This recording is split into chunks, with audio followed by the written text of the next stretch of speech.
we have to live our way to wisdom. So much knowledge. He had so much knowledge.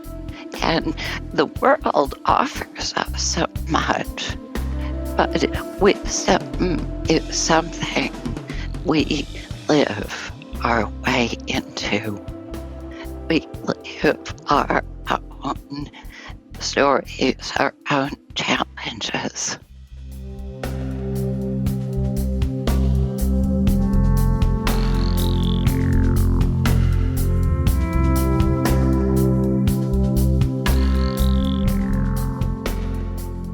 Hi, everyone. It's Raghu back with Mindrolling, and I'm here with Tracy Cochran, who has written a phenomenal book around presence, or be here now, basically.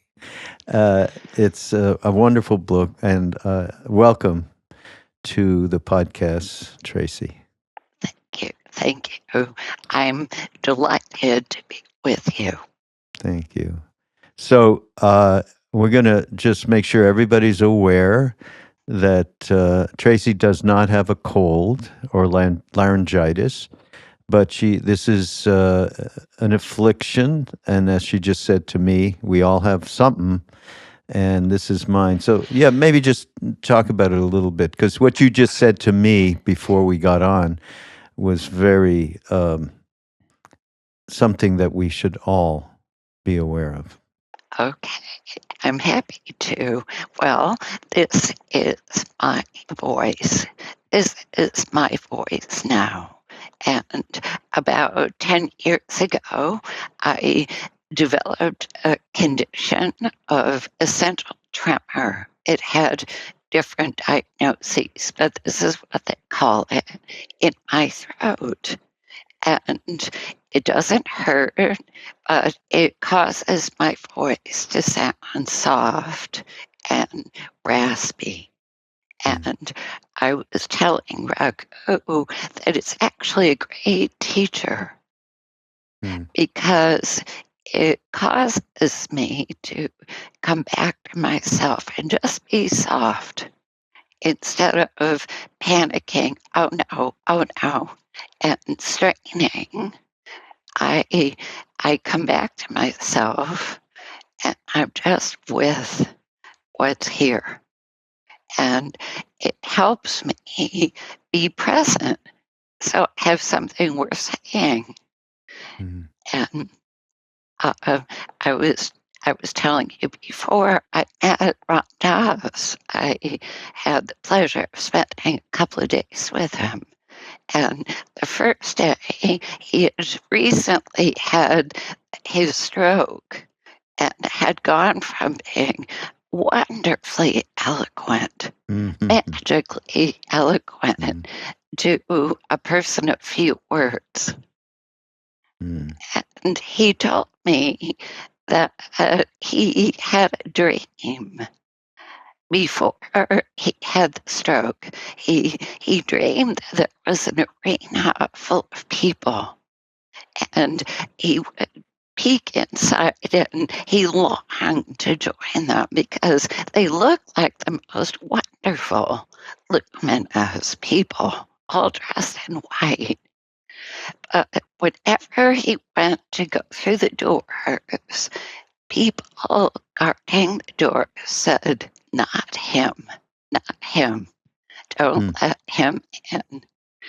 And sometime after the stroke, he had that dream again. And this time, when he got to the doors, they opened wide. And they said, come in, come in. Now you can come in.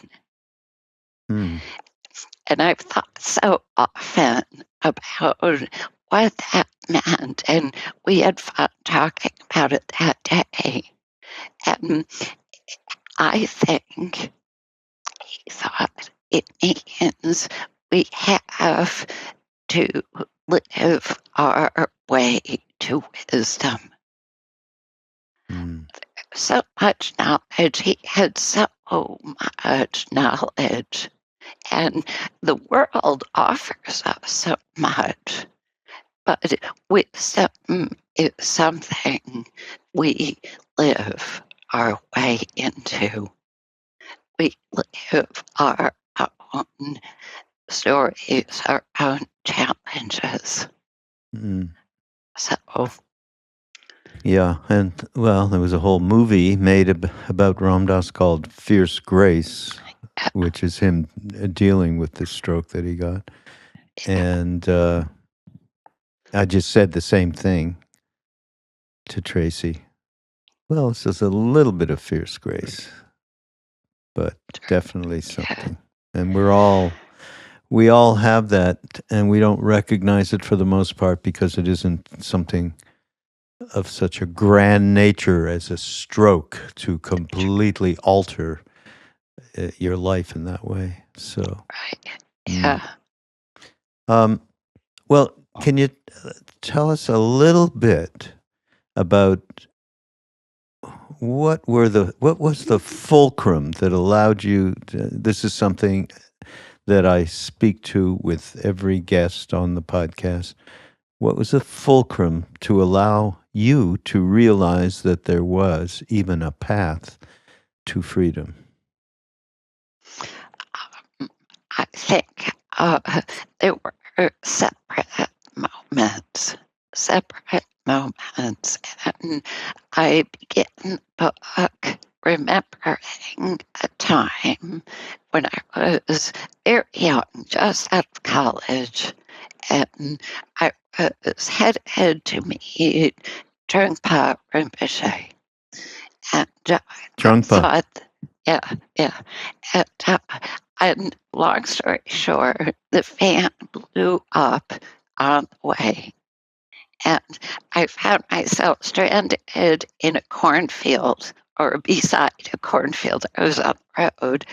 And I had a really direct experience of being lost, of finding myself in the present moment without a clue about who I really was or what my deepest questions were. Mm. So the fulcrum for me, time and again, in all the various adventures I write about in this book, begin with that moment of self encounter, in a sense, of finding myself here and not knowing. Mm. And did you meet Trungpa? I did not. I did not. I ended up taking a U turn Oh, yeah. and, yeah, back to New York City, Mm. of all places. Well, he was certainly a champion of presence. That's for sure. Like, One of our first great teachers, actually. yeah, Even though now, of course, some of his wildness is crazy wisdom, is what they called it, is suspect to many, many people and yeah, not to others. So yeah, but the whenever his name comes up, I'm always remembering just how powerful these books he wrote, Spiritual Materialism and so on, and how useful they are to our culture today. sure. Yeah, yeah. It's a term that's used again and again, spiritual materialism. Hmm. Yeah, Yeah, yeah. Um, so, you know what I love about the book is all the stories. I mean, and I know other people do as well. But yeah, they a lot of times, you know, books become a little didactic with people professing their philosophy and through their particular training and so on. But yeah, no, I just love some of these stories. They're really great. In yeah. fact, maybe if you don't mind, if you can start out, and it's the beginning of the book, the night you died. Oh, yeah, sure. Do you mind? Yes, no, no. The unique thing about this story is that it's still fresh. Really? I, it's like it happened yesterday. Mm. It's as though my ego couldn't get its bony little fingers on it. It's another kind of story. So I will tell it to you. Mm. So I was about 28 and I lived in New York City. As I told you, I had this feeling that living in New York was like drawing close to a great bonfire. But nothing was turning out the way I pictured it should. On Mm. this particular night, nothing was going right.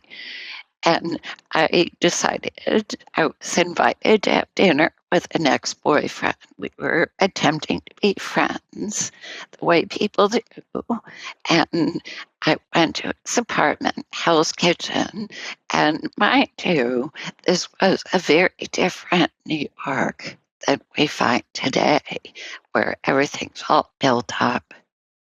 So he had this cool loft space on a deserted street, and he was inviting me for dinner, and he invited me to go get pasta, and I think it was pasta and beer. The crucial food groups for 28-year-olds at that Yeah, time. yeah. And it was late at night, and I was young and therefore thought I was invincible. Why not go out to the bodega, to the market, and get the food? So off I went, and I remember it was cold, cold, big wind coming in off the Hudson River, and I was huddled over and huddling along, and I was passing an empty parking lot headed towards the building when I was suddenly jumped by three guys. There were two guys facing me, and a big guy put me in a stranglehold. Mm. And they were saying, "Give me your money."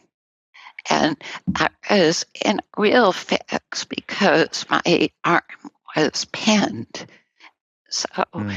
I couldn't put my hand in my front pocket to get my $10 bill out, which was my total money. And so I couldn't talk. And I had the most extraordinary experience of my mind turning, and coming up with no solution. My computer crashed.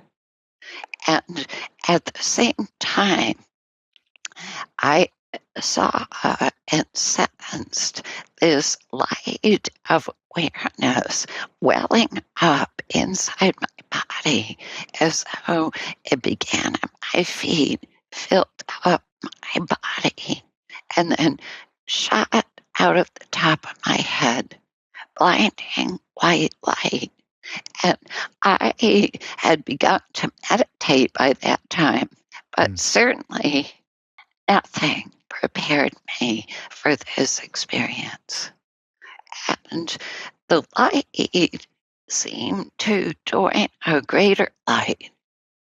I had this quality of vision where I could see myself and my attackers from above. Mm. Like I left my body, but it was also very much in it.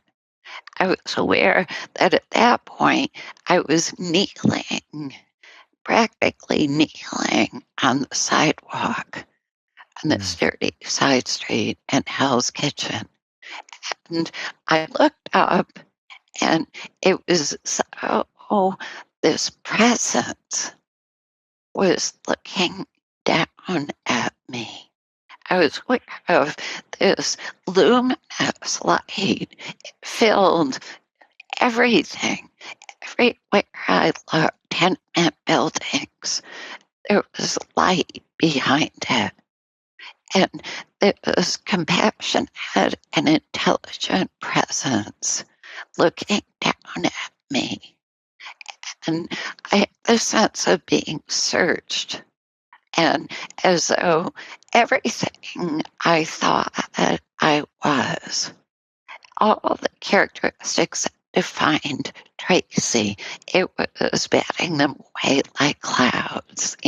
Boys, name, school, relationships, not interested, not interested. And it came to rest in the region of my heart, right in the center. And as saying, and it was this being, there are all kinds of beings out there, assuring reality that she's still alive. And not in the sense of still breathing, but my heart still alive. Had the sensation of being in the palm of some vast hand, like being weighed. Like some wisdom, some force of compassion could see me, beginning, middle, end, could really see me.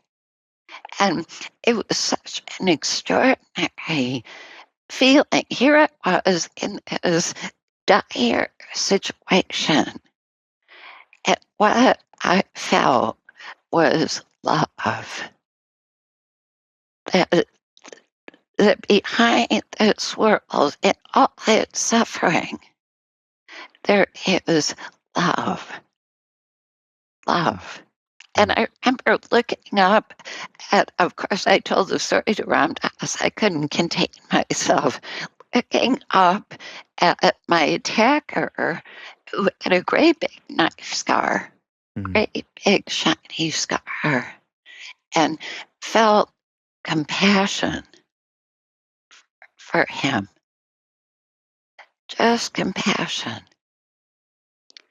And I remember because years later when I told Ramdas, he said, well, of course you would, because he was the gateway to this extraordinary experience.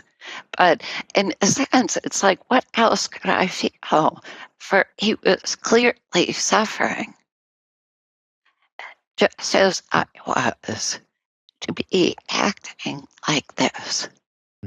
So I'm in this timeless state. And it could have been, obviously, it had to be brief because I was being strangled, but it felt beyond time. And the same intelligence, the same presence said to me, don't worry, you won't be harmed. Just relax. Just relax. Which is apparently what you're supposed to do if you're in a chokehold. Just relax, just drop. But it also felt like wisdom for life. So I, somehow got my hand in my pocket. I was softening, got the $10 bill, threw it on the street, and off they ran. And I remember going back to the apartment of my ex-boyfriend and sobbing and sobbing and sobbing and sobbing, but internally feeling the sense of, I don't know, illumination. I had glimpsed something I would never ever forget. And I never forgot it. And I see it still, that light and that night. Mm. Well,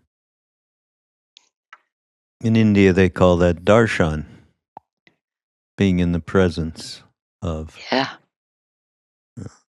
It's a little bit of a tough way to do that, Tracy, but Yeah. karma is such. So let me just read a little something that gives an idea. Um, well, it's one of many, many ways in which you present the reality of presence, of being here now, uh, and how that vastness, spaciousness, and what that can mean for people. But this is around. So people say, in of any book that advises here is where you can be, even the Dzogchen tradition of Tibetan Buddhism, which is you are already there, you just got to realize it. But for everybody, there has to be a methodology of some sort that we can take that intention we have and move forward. And so mindfulness is central to that. And, I don't think that there's any tradition whatsoever, they call it by different names, that doesn't have um, this way forward on the path. This is from the book, traditional descriptions of mindfulness are wonderfully varied, but my favorite description has to be quote unquote absence of madness. I don't know where you got that, but that is so far out. It is a way of seeing that is unclouded. It is open sky awareness, characterized by a willingness to be present to what is, not deluded or resisting or running away. If you were sitting in a monastery, this quality of attention might be described as dispassionate or impartial, but in the thick of our lives, this openness feels warm, like the sun coming out from behind the clouds. We long to be seen and heard and witnessed by a presence that knows us with acceptance and care. And I'll attest to that one. That's through Ramdas, I got to India and was fortunate to bump into exactly what you're describing there. Happened to be in the body of a human being. But that actually, even meeting Ramdas when I first met him, the caring kindness and unconditionality of him, and he was much more that after the stroke, which is interesting, right? Yeah. Was just enabled me to have tremendous trust opened up. The trust door opened up in that case. So I love this description. Thanks. Yeah. And I think we all feel that we're creatures of parts. Um, no self also means having all kinds of selves inside us. We're all the ages we ever were, I think. And we have wounded children. We have deep hurts from young adulthood. We carry these things, and the madness is often thinking that we are just that part, that wounded part that keeps us from being in the room, so to speak, a little bit apart. And sometimes, as you experience in the presence of someone who really sees with eyes of compassion and love, Mm. we experience, oh, I'm really, really acceptable and lovable and welcome, fully welcome here. Mm. Yeah, and it's like the sun coming out. There's just not enough of that in our societies. They're not.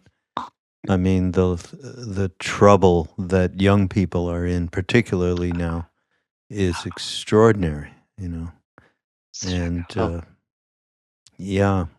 Well, His Holiness the Dalai Lama has said many, many times, our future is predicated on compassionate mother. So the mother, he said, you see the way I am? Well, that's because of my mother. Unconditional compassion she had. And he said, if that is engendered around the world in families, then the children of that mother. It's funny, he never says a word about father at all, but father needs to be in there somehow as an example, a heroic example in the right way. But if that happens, then these children will lead us forward in all sorts of different ways into the future of humanity. It's absolutely necessary. So, yeah. Yeah, I agree. One of the other things that there's so much in this book, um, but one thing that struck me, and it's something that we in the foundation that we have representing these teachings, we're moving more and more towards. Maybe it's in the light of Ram Dass's stature as one of the OGs of the psychedelic movement, and bringing in that wisdom is extremely important. But in terms of just presence, you speak to indigenous women, indigenous people quite a bit in this book. Here's just something. Today we have gathered and see that the cycles of life continue. The Mohawk people gave and still give thanks together often. They offer thanks to the people, to Mother Earth and all her plants and herbs and creatures, to the sun, the moon, the stars, the water, the four winds, and the teachers.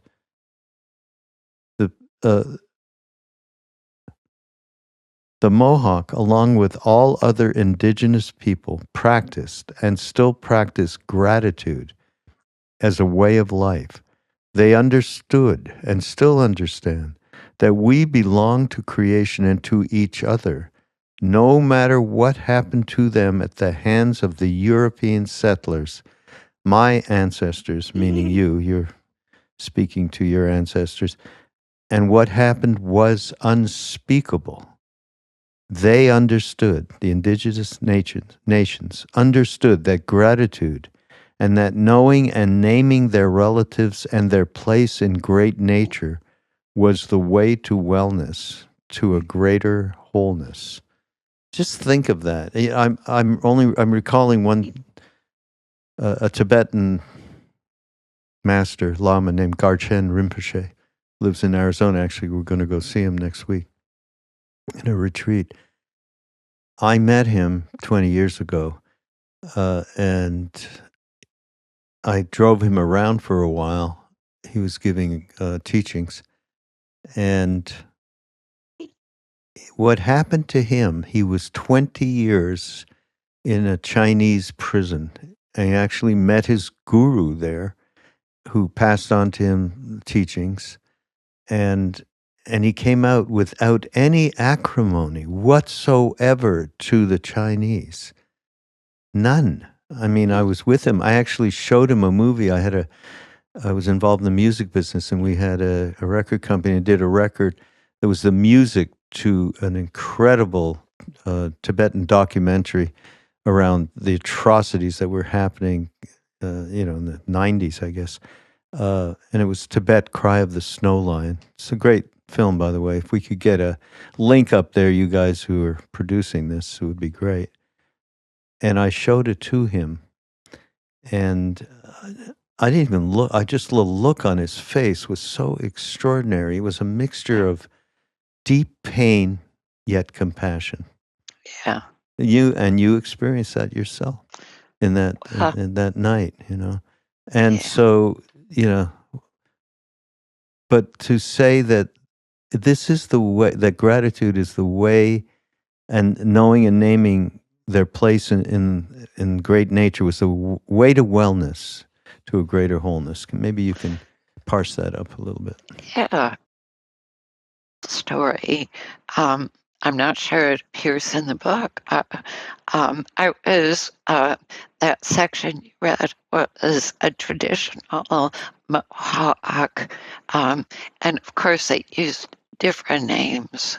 Um, but the traditional way of saying it for white people, like myself, was Mohawk. Traditional prayer of Thanksgiving, and it was in a story about Thanksgiving and giving thanks. And my ancestry is European. Um, and one time I was in India, and I met a man who was an elder with the Lakota Sioux. And In we were India? all, yeah, You yeah, met him we in were all, India? Oh, wow. yeah, we were, a bunch of us were invited to go to Gandhi ashram Oh, and and be together. And after morning meditation, I became very aware somehow the magic of being in this place in India with people who were spacious enough to um, allow it to happen. I became very aware of my European DNA, that this was the only body I had. But I could reach out to him and say, I am so sorry on behalf of my ancestors for taking what you would freely have given. mm, It just came out. And he answered, you were forgiven long ago. mm. Isn't that beautiful? Wow. You were forgiven Who could long do that? ago.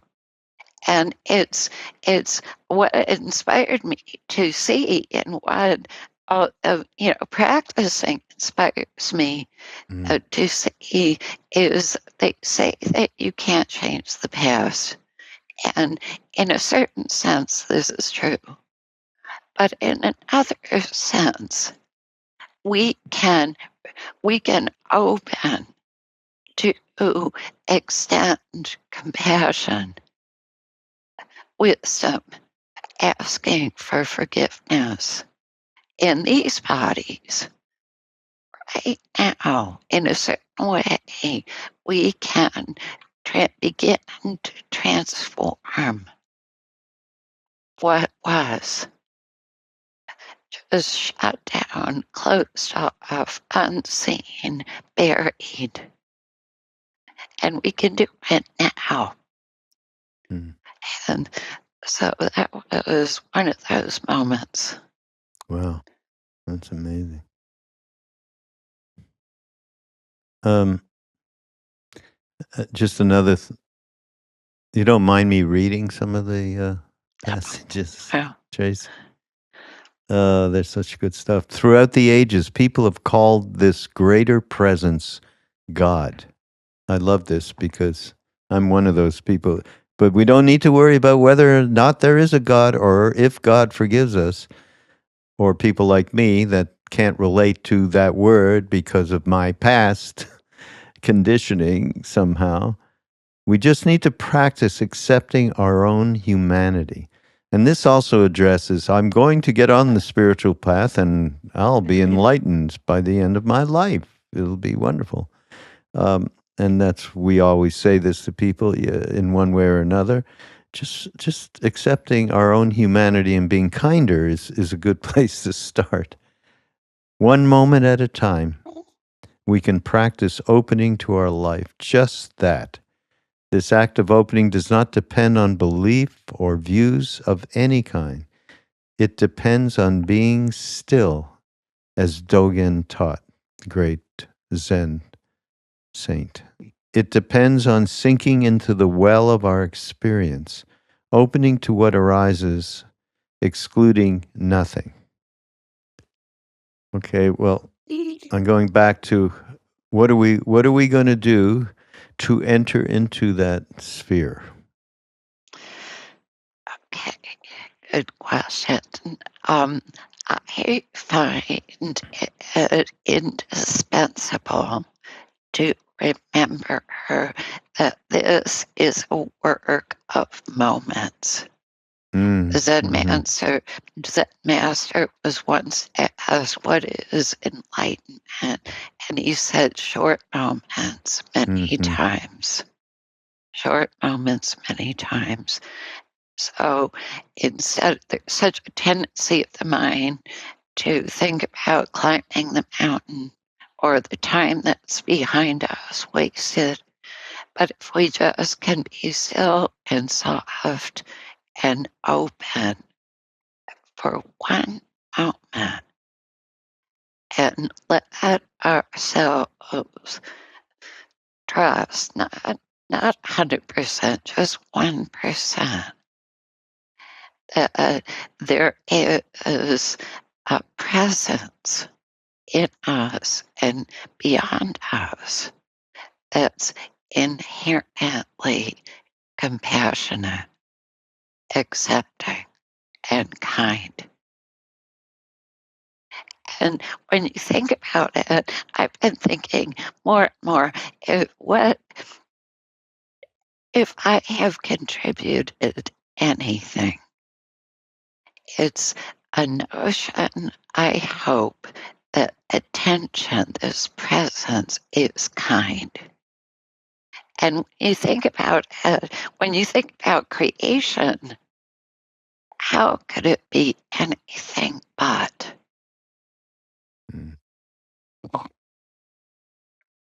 Mm-hmm.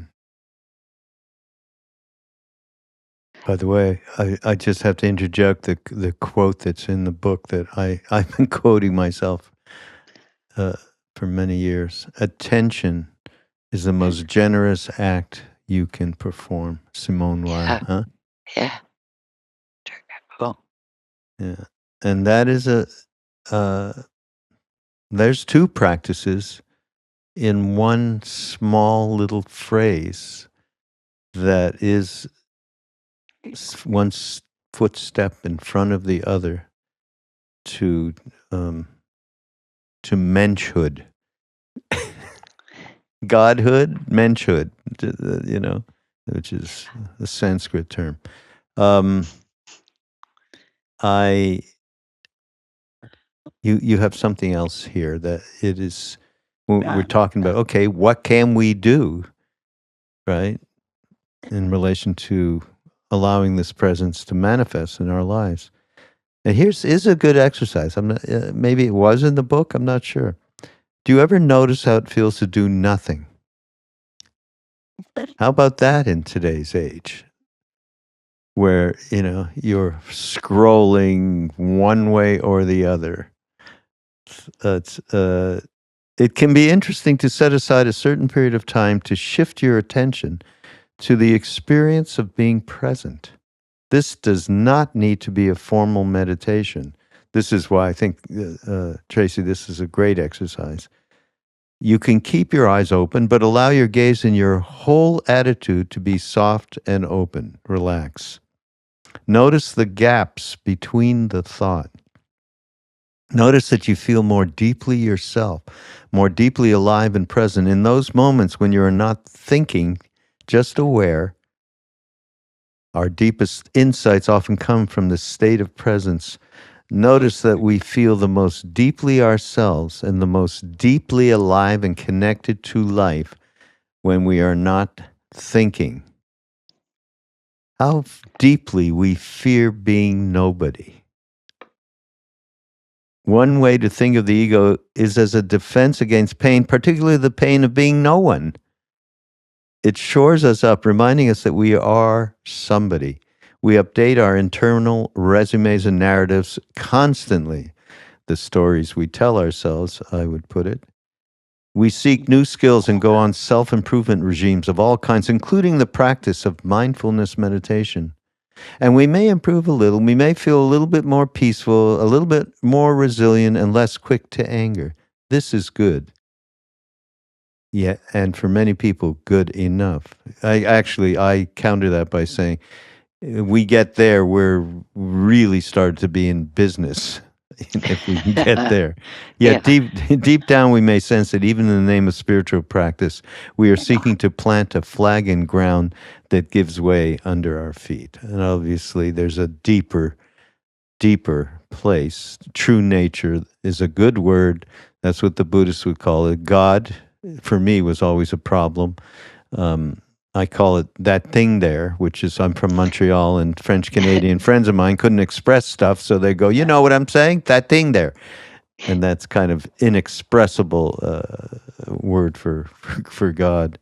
Um, but I don't know if you know this film that we did featuring Ram Dass years ago, I do. I Becoming do. Nobody. Yeah. Yeah. Wonderful. Yeah. So, and in it, it expresses exactly. There's two. It's kind of an oxymoron. On one hand, as you say, we fear being nobody. On the other hand, you can't be a nobody until you're a somebody. There has to be a core from which to work with, and Yeah. I'm always reminded of that. And and the nobody in this film and what Ram Dass represents is basically around generosity, spaciousness, forgiveness, all of these attributes, which His Holiness the Dalai Lama would call, secular spiritual attributes, and they are what makes up the nobody, because you're no longer in the movie. It's a great moment actually in the movie where he says, "When is it enough what I want? When is it enough what I need? It's much more interesting to serve." Yeah. And I think that's the deeper nature of who we Yeah. are. Hmm. I very much agree. Yeah. Um, yeah, I think the you quote Buddha quite a bit in the book. Somebody great to quote, right? Um, and I think one of the things you talk about is courage and what that really means. You actually, the root of the word courage is core, or in French, cœur, which is the heart. It was not heroism in the sense of brandishing a sword, but heartfulness, or living from the whole of ourselves in touch with the truth of our deepest felt experience. Talk about courage and heartfulness, which, they're completely aligned with what we received in India and represent these days. Yeah. Yeah. And you so movingly describe Ram Dass and that scene in the film.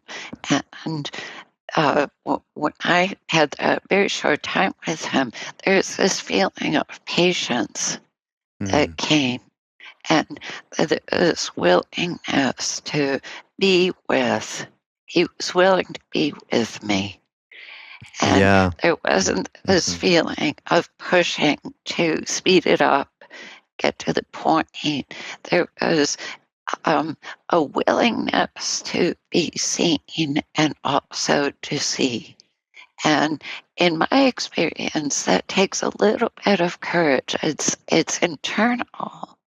It's the opposite of being in armor and having weapons or defenses. It's a willingness to be exposed, Mm. just like he was sitting there in a wheelchair, or you know, something we can practice in a moment.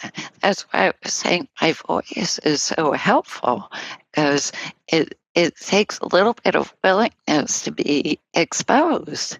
This is how I Yeah. sound, Yeah. and and we have a choice moment by moment in our lives to be here, really be here, and really sense and listen and see and be present, or to be in our heads, or be kind of defending ourselves, or think if the next thing, how can I sound more interesting? Mm. And the courage comes in. And again, I find it so useful to just do it for a moment. Can I just hang out and be here, really present, listening to you, and seeing how I respond? Mm.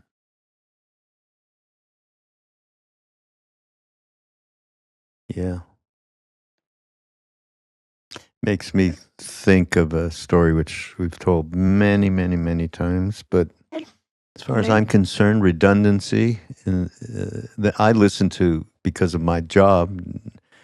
I've been listening to Ram Dass talks forever, and I knew him back in the day, and I'm still hearing something that I've heard a lot before, but it seems to take a different position in my center of my being. It absolutely morphs into something that wasn't there before. So I do believe that, yeah, wisdom, the redundancy of wisdom is a good thing. But in this case, it's not that heavy, but it's something that happened to my friend Krishnadas, who went to see Neem Karoli Baba in Mumbai, in Bombay. And he was staying in a hotel, and Maharaji, as we called him, came over and with an Indian devotee, and sitting around talking. It was being translated, obviously. And suddenly he said to Krishnas, "Courage is a very important thing." He didn't say thing, however, he said that. But the Indian translator, who's a devotee, said, "But Baba, this is our tradition is grace of the Guru, Bhakti Yoga." It's like saying, "No, there's nothing you can do, right? So what are you talking about?" I mean, he obviously didn't say it like that. And Maharaji turned back to Krishnadas, and he used to do this to be emphatic, pointed his finger and said, "Courage is very important."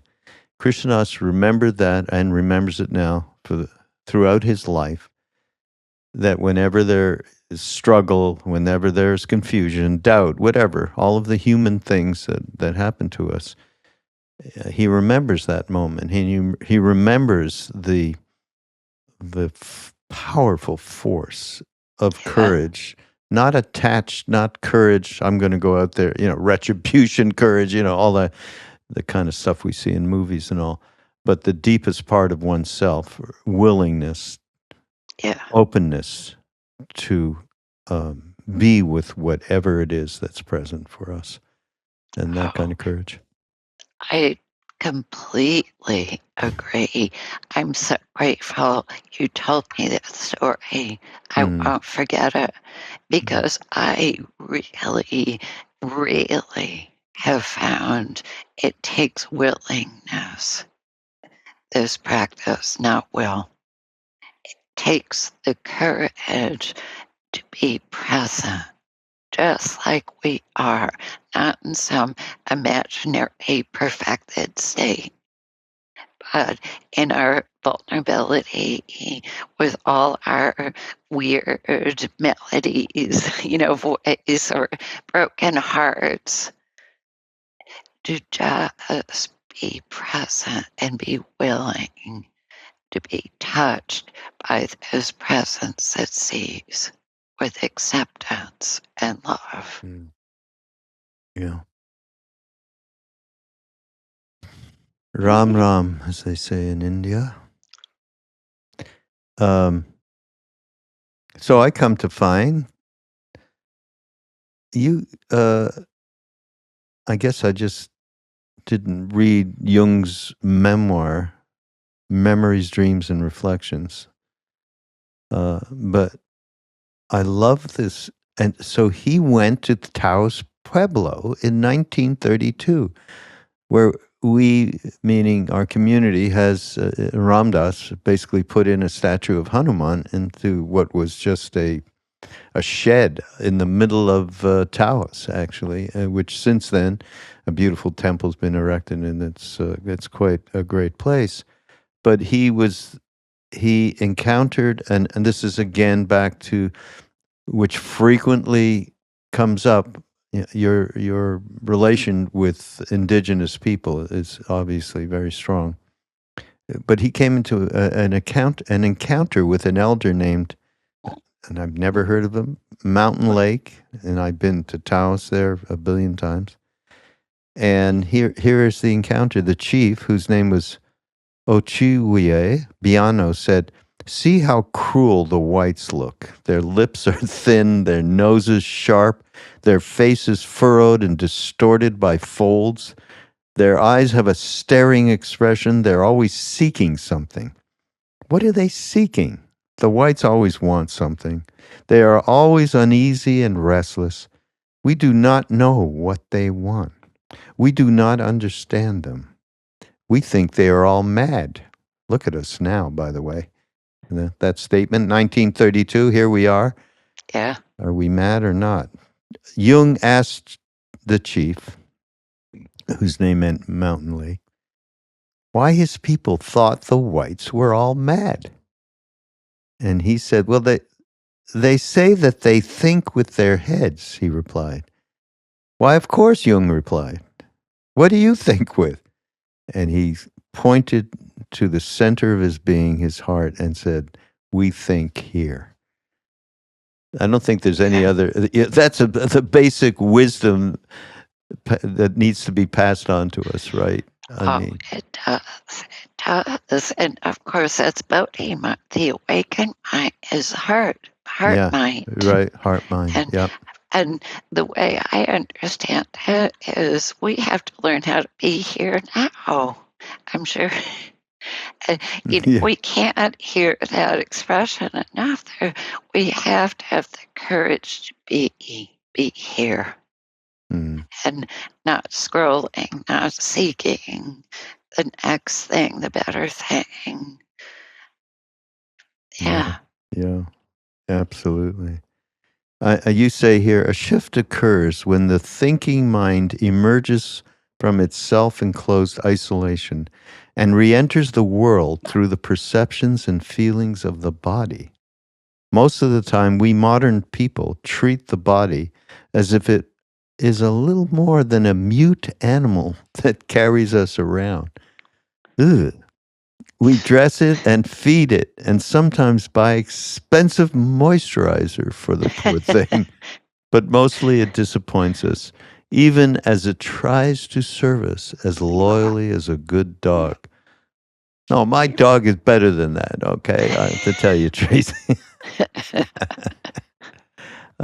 Yeah, so yeah, talk about embodiment and being here.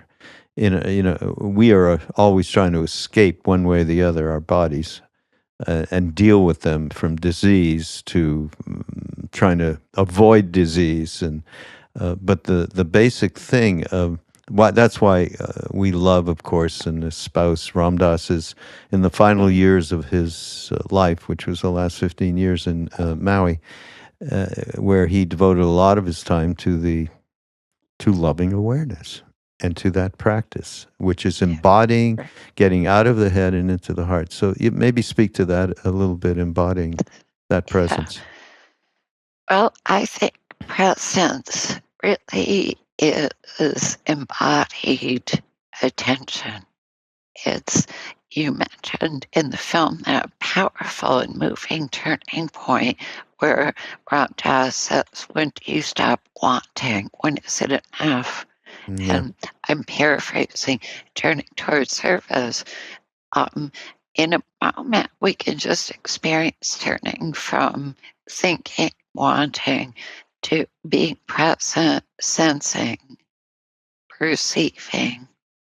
the breath, listening, seeing the perceptions, all these faculties of the body as we're walking in the woods, just listening, just sensing, just being present.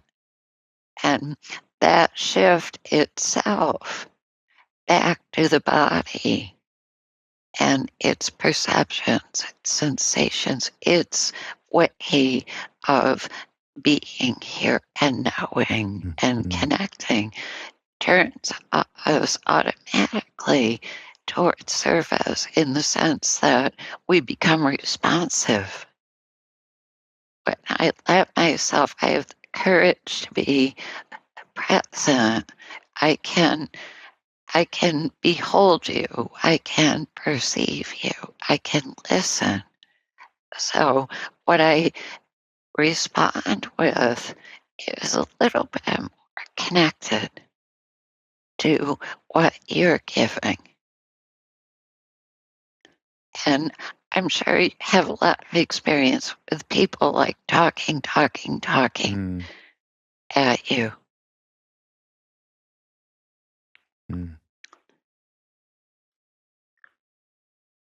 Yeah, well,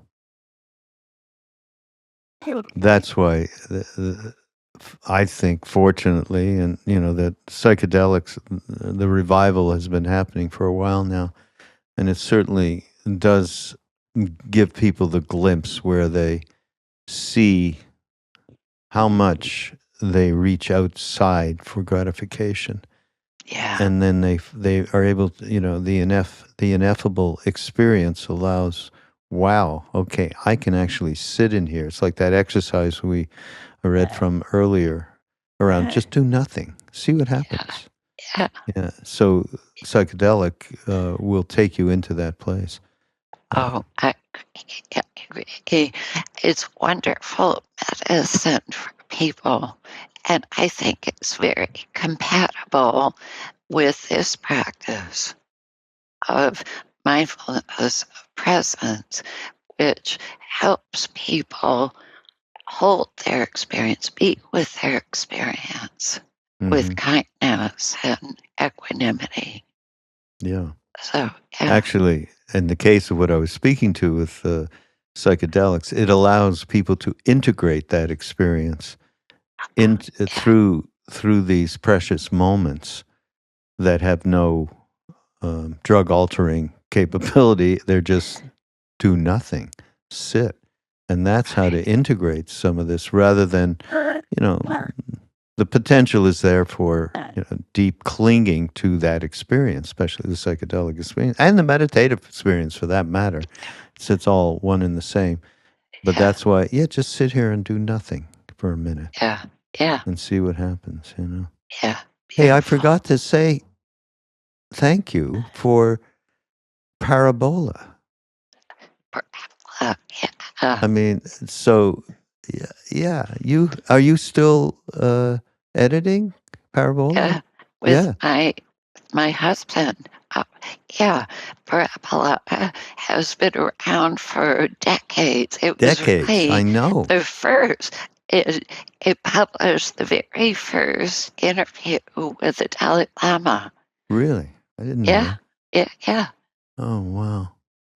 yeah. We're So, still here. yeah, still here. So everybody, Parabola is a wonderful magazine around consciousness in the biggest sense of that word. I mean, that's silly to say, but we're still trying to investigate what that word really is, and it's obviously not centered in our bodies. So it's an interest. This is in relation to the NDE you had, right, where you were thrown into that light. But Parabola is great. We should figure out. Will you guys out there doing the show notes here? Aside from leading people to be able to get this book, which is, I tell you, I do this all the time. You all know that. I speak to people in all walks of life, and many of them have a book or something to share. and yours is so chock full. It's entertaining. That's the truth. It's entertaining. It's a page flipper. You want to see what happened, and all Good. these stories. So I love that, Tracy. That's really, really great. Yeah. And so there'll be links there, and we got a link Parabola so people can Yeah. get a subscription or something, right? Yeah. I have to Great. get mine again. I used to have Yeah, one. Yeah. please. Uh, yeah, I have a new story in a new issue, so please subscribe. Okay. Yeah. We will do that. We'll let people know. So thanks so much, Tracy. Oh, thank you, And Raghu.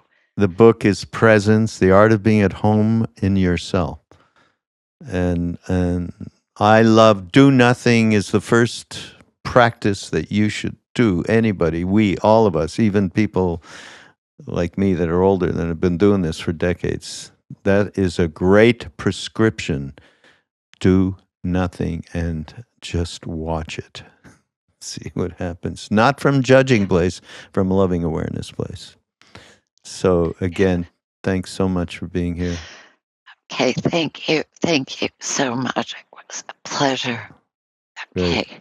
Everybody, we'll see you next week on Mindrolling. Go to BeHereNowNetwork.com and check out all of the wonderful podcasts. People that Tracy, I'm sure we didn't even talk about. I'm sure we have a mutual friend in Sharon Salzberg, right? Yes. Yeah. So there you Yeah. go. So Sharon is there alongside of 12 or 15 other phenomenal podcasters, teachers. And Yeah. we'll see you next week. Thank you. Okay. Bye bye.